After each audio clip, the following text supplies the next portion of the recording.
Hello students, today we will discuss the poem When to the Sessions of Sweet Silent Thought. It is the 30th sonnet in the overall series of 154 sonnets written by William Shakespeare. Both the sonnets included in our syllabus have been addressed to a young man of rank whose identity is not clear.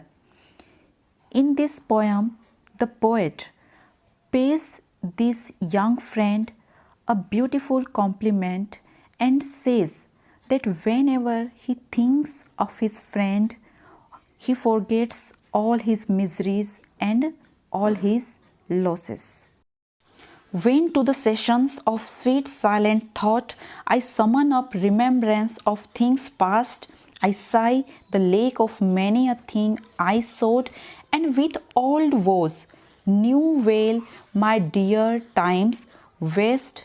Here the poet uses the court vocabulary as the word session in the first line and summon in the second line. And he says, as the court holds the sessions and the accused are summoned there. In the same manner, the poet holds the sessions of sweet silent thought. He simply wants to say that whenever he sits quietly and starts thinking about the past, then that time he recalls the sad memories of the past, where he says, I sigh the lake of many a thing I sought, and that moment he regrets, he mourns for the absence of many things in his life which he wanted to achieve but he could not.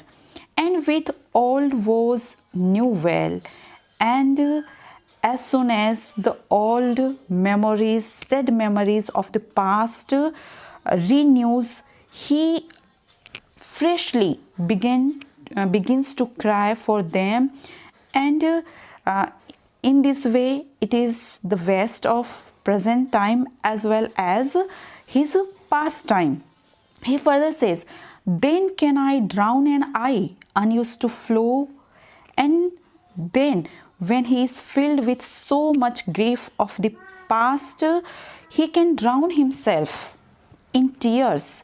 Although he does not cry very often, his eyes are not used to flow, and he can shed his tears for precious friends hid in death's dateless night, for the friends who are hidden in the dark endless. Deathless means endless night of death, and weep afresh love's long since cancelled woe.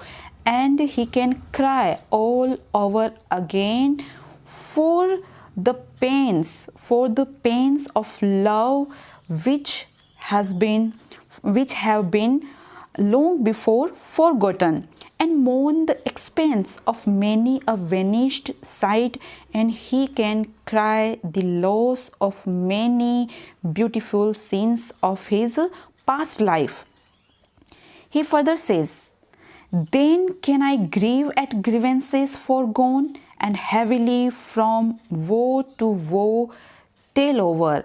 And at that moment, when he is filled with sad memories of the past, he can grieve over all the griefs of his past life which has gone before, and heavily, with heavy heart, he can recount all the sad things which happened to him in the past, the sad account of four bemoaned mourn which has already been cried over, which I knew pay as if not paid before, which I cry for, which I mourn for again as if I had not cried for it earlier in the past.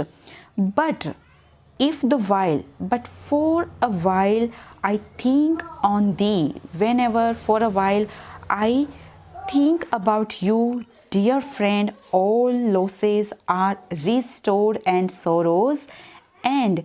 And in this state of sadness, for a while, when I think of you, all losses are compensated and all the sorrows come to an end. So the poem is a sonnet. As you can see here, sonnet is a poem with 14 iambic pentameter lines joined together by an intricate rhyme scheme, which in Shakespearean sonnet is A B A B C D C D E F E F and G G. It is divided into 3 quatrains and followed by a couplet. In quatrains, the poet establishes a problem or a theme, then he resolves it in the couplet. Quatrain is a group of 4 lines and couplet is a pair of 2 lines rhyming together. So this is the explanation of the poem When to the Sessions of Sweet Silent Thought. Thank you.